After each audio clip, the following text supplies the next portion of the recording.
So last year I visited my family for the holidays and I took the Amtrak back. And the first thing I saw when I got on the Amtrak was a 55, 60-year-old woman with the largest suitcase I had ever seen in my entire life. It was huge. It was like it had a backup train inside of it. And if you've ever been on the Amtrak before, you know the only place to store your luggage is in the overhead compartment. And she's looking at the overhead compartment and she's looking at her bag and I'm like, oh no. And so I go up to her and I'm like, do you need any help with that?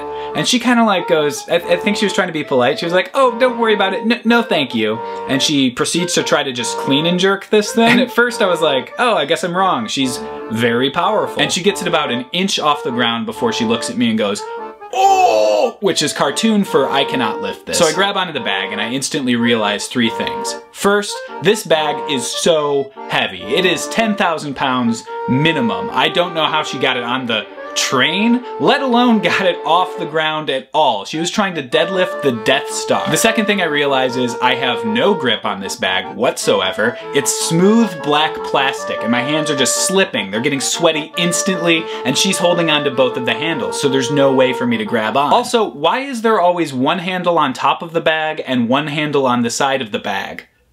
Can you put two handles on the sides of the bag? Who lifts stuff like this? The third thing I realized is I cannot let go of the bag. Because if I do, it's going to fall through the floor like the vault in the Italian Job. She's attached by the handles. She's going to break in half.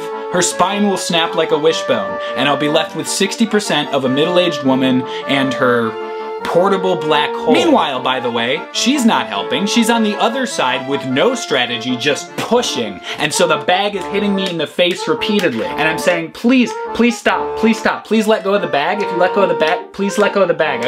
And my head gets knocked and I see the person in the seat next to me looking at me in abject horror. And I realize that to this person, I came onto this train, ran up to a woman, said, do you need help with your bag? She said no. I grabbed onto it anyway. She started hitting me in the face and I said, let go of the bag. So I'm in a bit of a sticky situation at this point in time. So I make my move, which is kind of pushing the bag a little bit up and just dropping low and getting under it. And I lifted it like Atlas and got it into the overhead compartment. I'm pouring sweat. And I look over at the woman and she looks at the bag and she says, there. And she sits down.